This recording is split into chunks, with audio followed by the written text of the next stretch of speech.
आज की मैली चादर है सदियों से। ज़फ़ा, तुम हरगिज़ ये मत समझो कि मैं तुम्हारी सेहत और ज़िंदगी के बारे में लापरवाह हूँ। मैं अमेरिका और यूके में डॉक्टर से तुम्हारा केस डिस्कस कर रहा हूँ।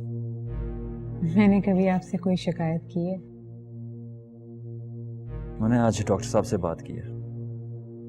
मैं तुम्हें इलाज के लिए यूके ले जा रहा हूँ। रियली? लेकिन यूके में तो इलाज बहुत महंगा होगा। तो रकम तुम्हारी ज़िंदगी से ज़्यादा इम्पोर्टेंट नहीं है। अच्छा ये बताओ कि तुम्हारा पासपोर्ट वैलिड है? नहीं, 6 महीने पहले एक्सपायर हो गया था।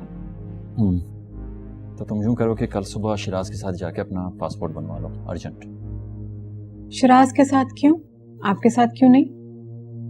मेरी कल सुबह मीटिंग है, मुझे काफ़ी टाइम लगेगा। मैं नहीं चाहता कि ज़्यादा टाइम वेस्ट हो। जैसे ही पासपोर्ट्स आ जाएंगे और हम वीज़े के लिए अप्लाई कर देंगे। ठीक है, जैसे आपकी मर्जी। बस अब मेरी दुआ ये है कि तुम जल्द से जल्द सेहतयाब हो जाओ। आमीन। मैं शिराज से बात करता हूँ।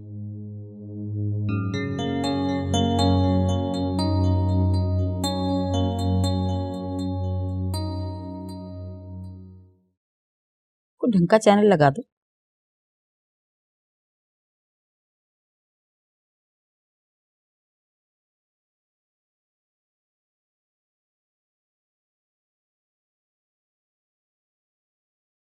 शिराज, तुम कल सुबह क्या कर रहे हो? कुछ खास नहीं, आप बताएं। मेरी कल सुबह इंपॉर्टेंट मीटिंग है। तुम सुबह को पासपोर्ट ऑफिस ले जाना, पासपोर्ट बनवाना है। ये इस बीमारी की हालत में तुम जोहा को लेके कहाँ चल दी? मैं जोहा को इलाज के लिए इंग्लैंड ले जा रहा हूँ। तुम तो कह रहे थे कि डॉक्टर्स ने कहा है जोहा का मर्ज आखिरी स्टेजेस पर है और ऐसे में ऑपरेशन खतरनाक हो सकता है। जी आप सही कह रही हैं, लेकिन हर डॉक्टर का अपना ओपिनियन होता है और इंग्लैंड के हॉस्पिटल्स बहुत एडवांस है। मैं समझता हूँ शायद वहाँ पे जोहा का इलाज मुमकिन हो। भाई आप पहले भाभी का मर्ज इंटरनेट पर डिस्कस तो कर दें। मैं डिस्कस कर चुका हूँ। डॉक्टर ने कहा है कि पेशेंट को लेकर इंग्लैंड आ जाओ। अयास, तुम्हारी इतनी जुर्रत हो गई कि तुम इतने बड़े बड़े फैसले अकेले करने लगे? मुझसे पूछना तो दरकिनार, मुझे बताना भी गवारा नहीं करते तुम अब। आई एम सो सॉरी अम्मी, मैं बहुत टेंशन में था, इसीलिए आपसे डिस्कस नहीं कर सका। आप बता दें कि आपकी राय क्या है। तुम्हें पता भी है इंग्लैंड में इलाज मुआवजे पे कितना खर्च आएगा? हाँ, इंग्लैंड में इलाज तो बहुत महंगा होगा। कम से कम भी 50-60 लाख रुपए। और जोहा मुझे इतनी प्यारी नहीं है कि मैं उस पर इतना खर्चा करूं, वो भी उसके एक लाइलाज मर्ज पे।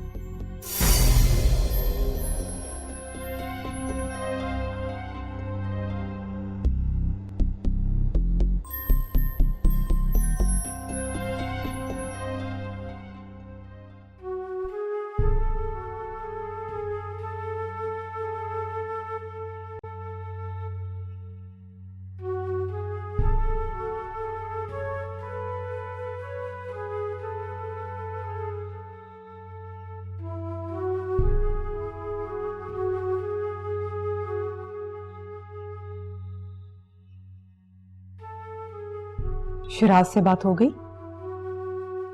कल किस टाइम जाएंगे पासपोर्ट ऑफिस? अयास क्या बात है, कुछ तो कहें। जोहा, मत पूछो तो अच्छा है, तुम्हें बहुत दुख हो। मैं जानती हूँ आपकी अम्मी ने मना कर दिया होगा, यही बात है ना? जाहिर है एक गैर औरत के इलाज पे वो इतनी बड़ी रकम क्यों खर्च करेंगी? तुम गैर नहीं हो जोहा। आपके लिए नहीं हूं ना। उन्होंने तो ना कभी मुझे बेटी समझा है, ना बहू माना है, फिर क्या रिश्ता बचा मेरा उनसे? अम्मी इस रवैये पे मुझे भी बहुत दुख हुआ है। आपको क्यों दुख है अयाज? ये तो इस घर में रोज की बात है। सो तुम मेरी जिम्मेदारी है। तुम्हारे इलाज के लिए मुझे जो कुछ करना पड़ा मैं कर लूंगा। मैं तुम्हें खुद लेके जाऊंगा पासपोर्ट के लिए। नहीं अयाज, मैं हरगिज ये नहीं चाहती कि मेरी वजह से आप अपनी अम्मी को नाराज करें। आखिर मेरी कितनी जिंदगी बची। फजूल बातें मत करो। कल सुबह हम जा रहे हैं पासपोर्ट के लिए। मैं तो अयाज को बहुत समझदार समझती थी। उसे इतना नहीं पता कि लाइलाज मर्ज पे इतना खर्चा करने से हमारे बिजनेस का क्या बनेगा है। लेकिन मम्मी जान, भाभी की बीमारी की वजह से अयाज भाई बहुत परेशान है। भाई परेशानी एक तरफ, जब इलाज इस मुल्क में हो सकता है हमारे मुल्क में, तो बाहर ले जाके इलाज कराने की क्या मुसीबत है। क्या मतलब? मतलब ये कि हाजरा बेगम और उनकी बेटी चाहती हैं कि उनका इलाज मुल्क से बाहर जाकर हो, और हमारे अयाज मियां उनकी कोई बात टाल नहीं सकते। हाँ, अम्मी आप बिल्कुल ठीक कह रही हैं। अरे भाई, अगर वो अपनी बेटी का इलाज मुल्क से बाहर ले जाके कराना चाहती है तो कराएं, शौक से कराएं। बेच दें अपना घर, फिर जहां जी चाहे लेके जाएं अपनी बेटी को, अमेरिका, लंदन, जर्मनी, हमारी बला से। घर तो नहीं बेचेंगे वो लोग। तो फिर मेरे पैसे पे क्यों नजर है, मेरे पैसे पे क्यों ऐश करना चाहती हैं। अगर फिर भी अयाज ने जिद की तो मैं उसे साफ साफ कह दूंगी कि ले जाए अपनी बीवी को मैके, फिर जहां जी चाहे हाजरा बेगम अपनी बेटी का इलाज कराती फिरे मेरी बला से। और बात सुनो, इन हालात में तुम ऑफिस के रिकॉर्ड पे अच्छी तरह से नजर रखना, जिम्मेदारी का सबूत देना, सोते ना रह जाना।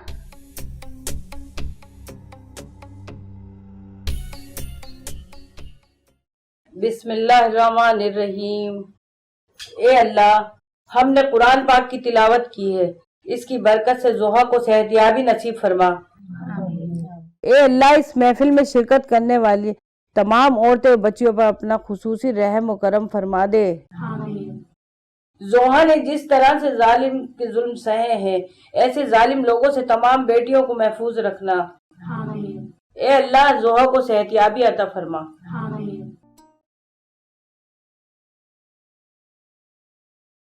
बेगम साहबा, आपके लिए भी अंडा फ्राई कर दूं? नहीं, मुझे सिर्फ चाय दे दो।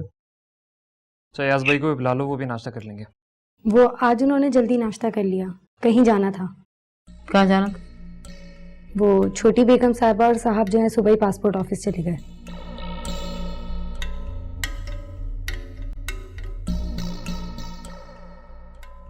Relax mummy.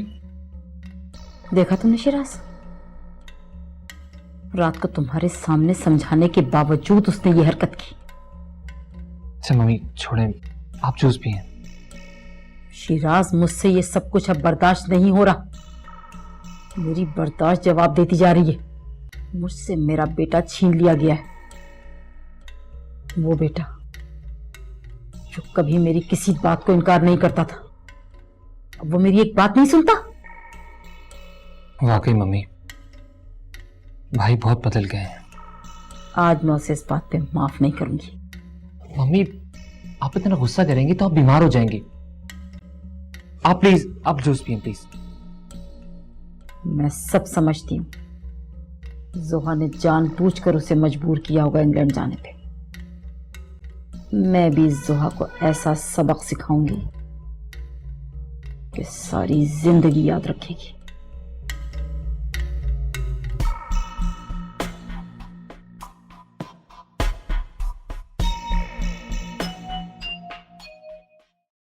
आंटी, मैं सुहा को इलाज के लिए इंग्लैंड ले जा रहा हूँ। वाकई ये तो बहुत खुशी की बात है। कब जा रहे हो तुम लोग? अम्मी अभी पासपोर्ट्स बनने दिए हैं, जैसे ही बन के आ जाएंगे फिर वीजा अप्लाई करेंगे। हमने सोचा कि आके आपको बता दें। बेटा, अगर तुम जोहा को लेकर ना आते तो आज मैंने मिलने के लिए आना था। अम्मी, हमने आपसे एक जरूरी बात करनी थी। हाँ बेटा, बताओ क्या बात है। आंटी, अच्छा तो नहीं लग रहा, लेकिन मेरे अपनों ने हालात कुछ ऐसे कर दिए हैं कि मजबूरी बन गई है। तुम लोग किस तकल्लुफ में पड़े हुए हो? खुल के बताओ ना, क्या बात है? अम्मी आप तो जानती हैं कि इंग्लैंड में इलाज कितना एक्सपेंसिव है। और आंटी, इस वक्त मेरे पास इतना कैश नहीं है, और आप जानती हैं कि जोहा का केस ऐसा है कि हमारे पास वक्त नहीं है, फौरन फैसला करना होगा। अम्मी आप हमें कुछ पैसे उधार दे सकती हैं? सॉरी आंटी, मेरा ख्याल है कि हमने आपको परेशान किया। नहीं बेटा, वो ये बात नहीं। बात दरअसल ये है कि सुहा के अब्बा के जो फंड्स आ रहे थे वो तो इन्वेस्ट हो गए, और जो घर का किराया आता है उससे तो सिर्फ घर का खर्चा ही चलता है। मलिया की तनख्वाह इतनी नहीं है तो मैं। अच्छा तुम लोग फिक्र ना करो, इंशाल्लाह सब ठीक हो जाएगा। तो मलिया कहाँ रहेगी? मैं देखती हूँ उसे। मलिहा,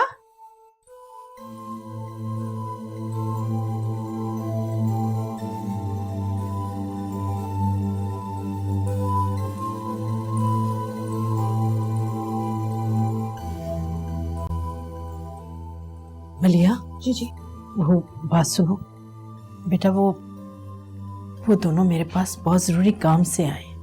किस काम से अम्मी? वो अय्याज जोहा को इलाज के लिए लंदन ले जाना चाहता है, और इसके लिए एक बहुत बड़ी रकम की जरूरत है। वो मुझसे रकम मांगने आए। तो फिर आप दे देती? अरे मेरे पास इतनी बड़ी रकम कहाँ से आई? मेरे पास तो बस अपना जेवर और तुम्हारे जहेज का जेवर पड़ा हुआ है। बेटा मैं तुमसे ये पूछने आई थी, अगर तुम कहो तो तुम्हारे जहेज का जेवर मैं उन लोगों को दे दूं। कैसी बातें कर रही हैं अम्मी?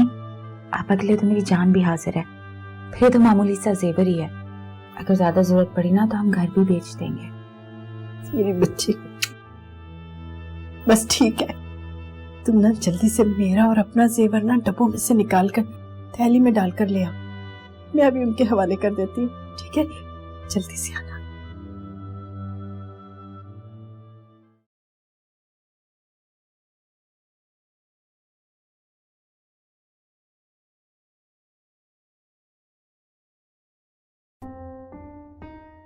शनो के अब्बा, आज मैं जब से मलिया के घर से आई हूं बड़ी परेशान हूं। उसकी माँ ने ना उसकी सास के किस्से सुना सुना के मेरा तो दिल ही दहल गया। क्या इतनी जालिम औरतें भी होती हैं दुनिया में? हर तरह के मर्द और औरतें दुनिया में होती हैं। सासें जालिम होती हैं पर मोहब्बत करने वाली भी होती है। शौहर भी बड़ा बड़ा जालिम होता है पर मेरी तरह के मुस्कीन भी होता है। मुझे तो डर लग रहा है कि अगर हमने इफ्तिखार से जबरदस्ती शन्नू की शादी कर दी और उसने गुस्से में आके उससे बदला लेना शुरू कर दिया तो फिर हम क्या करेंगे? बस इतनी सी बात ही मैं तुझे समझाने की कोशिश कर रहा हूं। एक अच्छा रिश्ता वही होता है जिसमें लड़के और लड़की दोनों की मर्जी शामिल हो, उनके घर वाले राजी हो, और ये शादी जो है ये मफाद की बजाय ना खुलूस, मोहब्बत और नेक नियति से की जाए। तो इसका मतलब तो ये हुआ ना कि हमें इफ्तिखार के ऊपर दबाव नहीं डालना चाहिए। अगर वो अपनी मर्जी से शन्नू से शादी करता है तो ठीक है, वरना फिर हमारी धी के नसीब जहाँ पे भी होंगे वहां हो जाएगी। ले भाई, जहां तक मेरी याददाश्त काम करती है ना, तूने अपनी जिंदगी की सबसे ज्यादा अक्लमंदी की बात आज की। क्या करूं, मेरी एक ही तो धी है। मैं अपनी आंखों से उसकी तकलीफ बर्दाश्त नहीं कर सकती। हाँ, दुनिया के हर माँ बाप की ख्वाहिश होती है कि अपनी औलाद को सुखी देखे। ऐसा हो सकता है कि हम इफ्तिखार की मर्जी पूछ लें? क्यों नहीं पूछ सकते भाई, वो पुत्र है हमारा। तो फिर तू उससे बात करना। ना ना, ये बात मेरे ख्याल है तुझे ही करनी चाहिए।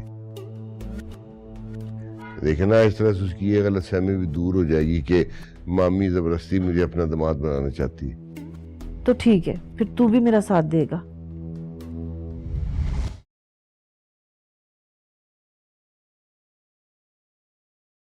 एयाज, जी अम्मी। तुम्हें अपनी माँ की इज्जत का ख्याल है भी कि नहीं? अगर मैं दुनिया में किसी की सबसे ज्यादा इज्जत करता हूँ तो वो आप हैं। तो कल मैंने तुम्हें जोहा के पासपोर्ट के लिए क्या कहा था? आपने मना किया था।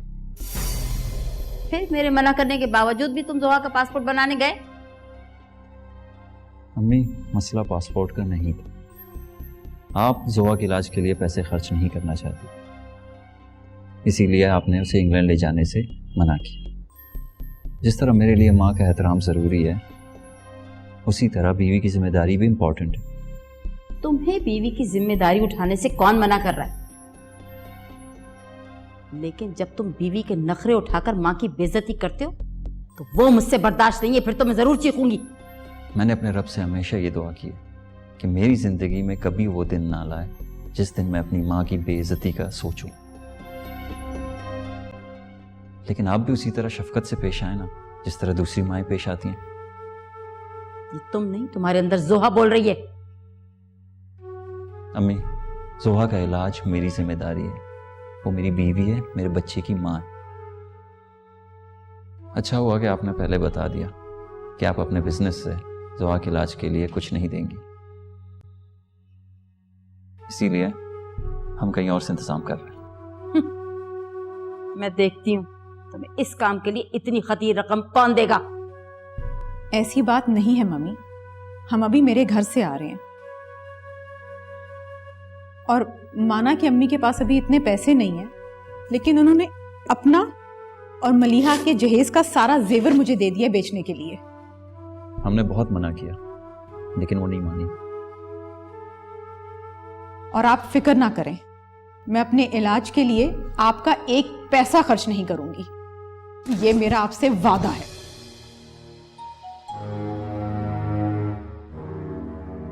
बहुत सर चढ़ा लिया तुमने अपनी बीवी को, बहुत बकवास करने लगी है।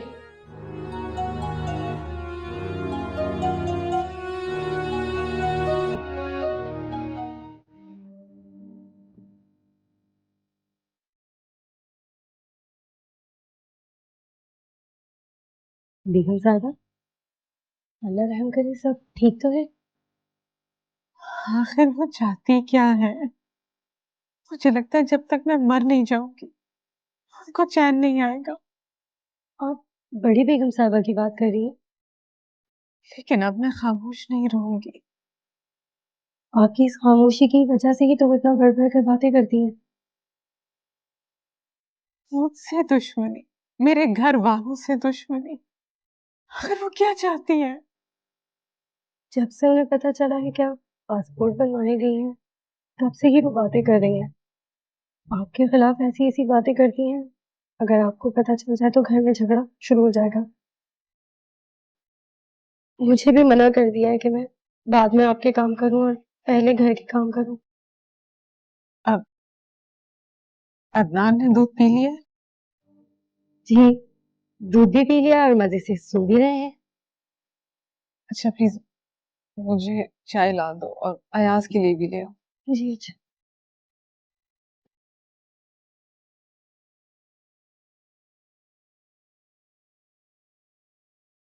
पुत्र जी, देखो हम ही तुम्हारे माँ बाप हैं। तुम हमें अपने दिल की बात बता सकते हो। तू समझता है कि हम सिर्फ शन्नो के बारे में सोचते हैं? ये बात ठीक है पुत्र कि हम चाहते हैं कि शन्नो शादी के बाद खुश रहे, लेकिन हम ये भी चाहते हैं कि तू भी खुश रहे। जी मामी जी, मैं जानता हूँ कि आप दोनों मेरी भलाई चाहते हैं, नहीं पुत्र, हम भी इंसान हैं, गलती हमसे भी हो सकती है, हमको फरिश्ते तो नहीं है ना। और सच्ची बात यह है कि शन्नों के लिए हम थोड़े से खुद गरज तो हो ही गए थे, इसीलिए अब हम तुझसे तेरी मर्जी मालूम करना चाह रहे हैं। मामा जी, मैं आपको पहले ही बता चुका हूँ कि मैं अभी शादी नहीं करना चाहता, सेट होना चाहता हूँ। वो बात तो और है ना पुत्र जी, शादी आज नहीं तो कल तो करनी है ना। वो मेरा मतलब है कि तेरी मामी के कहने का मतलब यह है कि तू हमें अपनी पसंद बता कि तू किससे शादी करना चाहता है, फिर हम शन्नों के बारे में भी जरा खुल खुला के सोच सके। मैं आप लोगों से क्या कहूँ? पुत्र, जो भी तेरे दिल में बात है साफ साफ बता दे बस। बहुत मुश्किल सवाल कर लिया आप लोगों ने। मैं तेरी मुश्किल आसान कर देती हूँ। हमने महसूस किया है कि तू मलिया में दिलचस्पी लेता है।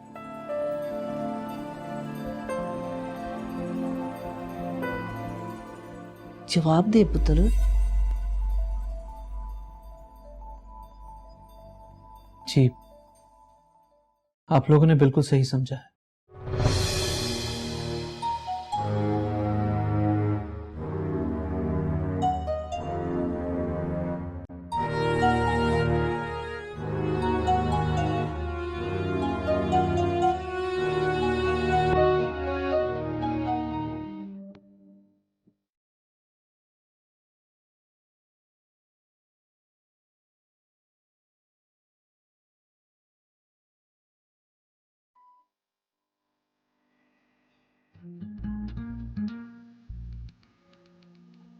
क्या बात है अम्मा? कुछ नहीं, कुछ भी तो नहीं है दिए। ऐसे कैसे कुछ नहीं? अभी इतनी बातें कर रही थी और अभी देख कैसे चुप है। बता नहीं क्या बात है। दिए, यही दुनिया है, कभी धूप तो कभी अंधेरा।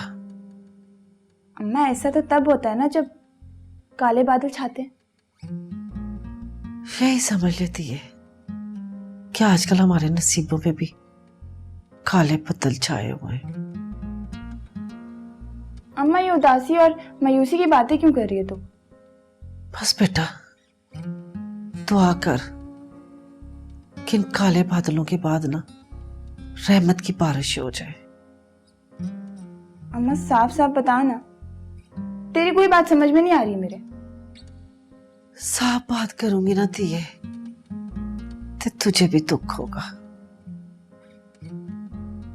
क्योंकि तू भी मेरी तरह अंधेरे में हाथ पांव मार रही है। अम्मा, खुदा के लिए बता ना क्या बात है।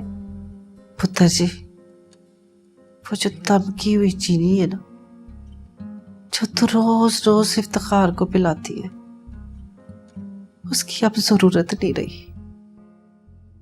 क्यों जरूरत नहीं रही? अम्मा, वो तो थोड़ी सी रह गई है ना अब। बस पुत्र जी, तू जो रोज रोज चंगे चंगे खाने बना के उसको खिलाती है, वो बेशक खिलाती रहे, पर कोई उम्मीद ना रखी। तो क्या इफ्तिखार ने साफ इनकार कर दिया? बस दिए, यही समझ ले कि वो तेरे नसीब में नहीं था। दिए,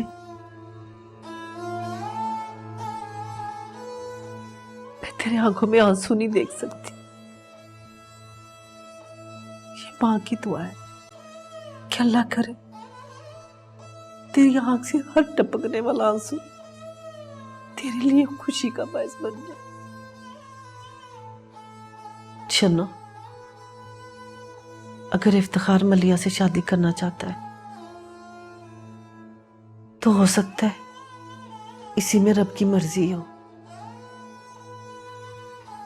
और जिसे हम अपनी बदनसीबी समझ रहे हैं, क्या पता हो वही हमारे लिए बेहतर हो। ये तो रब ही जानता है ना। लेकिन इफ्तिखार के ख्वाब ना अब अपने दिल से निकाल दे।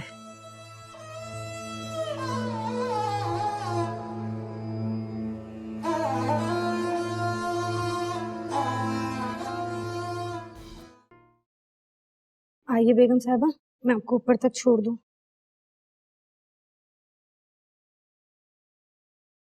बेगम साहबा उधर ही रुके, वो फर्श गीला हो रहा है। छोटी बेगम साहबा की तबीयत खराब हो गई थी। हल बिला कुवत, तबीयत खराब हो गई थी तो वॉशरूम जाया जाता है।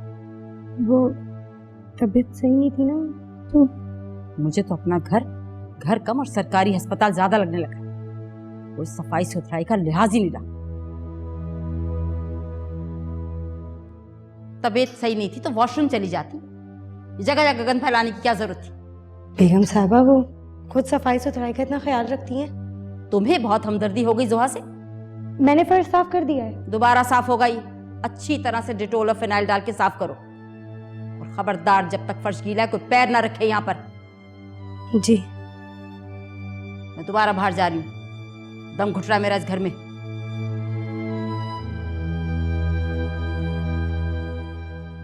कल ये खुद बीमार हो गई तो क्या करेंगी? क्या इसी तरह घर छोड़ के भाग जाएंगी?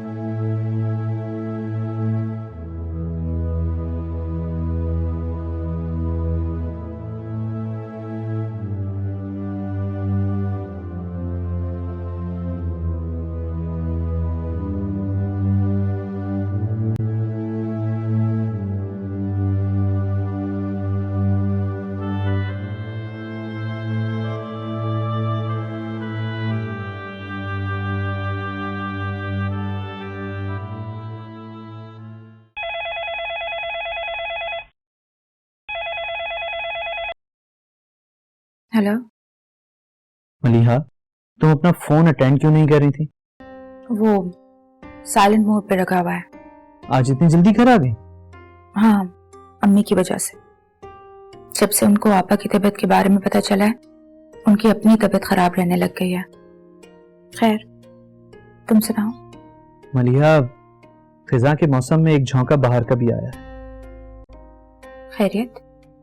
रात में मामा मामी ने मुझसे खुलकर पूछ ही लिया कि क्या तुम मलिहा को पसंद करते हो। हैरत है। और मैंने भी उन्हें साफ साफ बता दिया। और वो जो शन्नू की शादी का मुझ पर प्रेशर था ना, समझो कि बिल्कुल खत्म हो गया। ये तो वक्त ही बताएगा।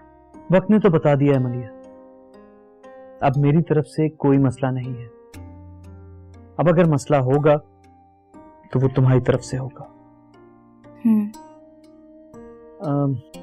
मलिहा, मुझे कहते हुए अच्छा तो नहीं लगता, क्योंकि तुम्हारे घर में जो परेशानी है जोहा की वजह से, इस वक्त शादी ब्याह की बात करते हुए कुछ अजीब सा लगता है। ठीक कह रहे हो तुम, लेकिन तुम अपनी अम्मी से बात तो कर सकती हो ना। मलिहा, मैं ठीक कह रहा हूं। मैं क्या कह सकती हूँ इफ्तिखार, मुझे तो कोई लम्हा ऐसा नहीं नजर आ रहा जिसमें मैं अम्मी से जाके अपनी शादी की बात करूं। वो तो पहले ही आपा की तरफ से इतना ज्यादा परेशान है। तो फिर ये मसला कैसे हल होगा? इफ्तिखार, इसके लिए भी तुम्हें ही आगे कदम बढ़ाना होगा। मेरा साथ तो दोगी ना? हाँ। चलो, फिर मैं कुछ सोचता हूँ इस बारे में। ठीक है, अल्लाह हाफ़िज़।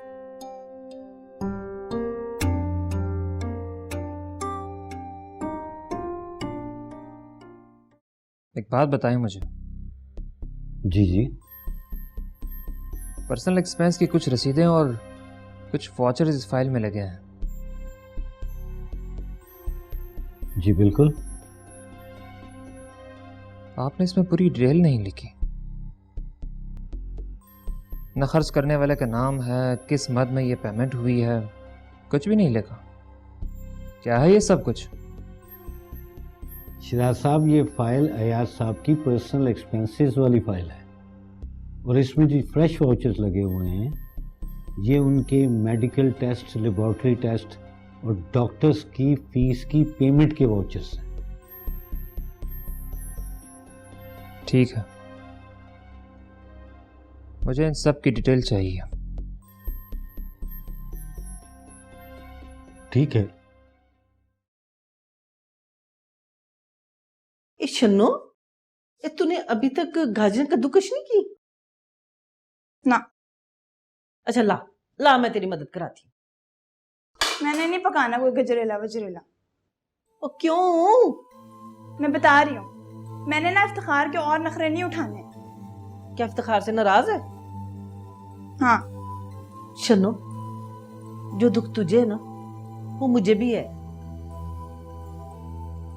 और तेरे प्यो को भी है, पर क्या करे, ये सब नसीबों के खेल है। क्या पता शन्नो, तेरी जिंदगी में कोई ऐसा बंदा है जो तुझे इफ्तिखार से ज्यादा प्यार करे, ज्यादा खुश रखे।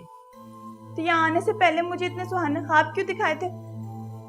पुत्र जी, तेरे ख्वाब ही तो पूरे करने आए थे, हमें हकीकत का क्या पता था। तू खुद ही सोचना, किसी ऐसे बंदे को जो किसी और से प्यार करता हो, भला मैं अपनी धी का ब्याह कैसे कर सकती हूँ? ब्याह जो होता है ना, जिंदगी भर साथ निभाने का नाम होता है। मैंने तो अपने दिल को समझा लिया, तू भी समझा ले। इतनी जल्दी कैसे मान जाऊं? थोड़ा तो वक्त लगेगा ना। हाँ दिए, कहती तो तू सही है, वक्त तो लगेगा ही। चल ऐसा करते हैं, गाजरें कद्दूकश करके ना गजरेला बनाते हैं, शाम को सारे बैठ के ना इफ्तिखार के साथ खाएंगे, ठीक है? रिवाज की मैली चादर है सदियों से।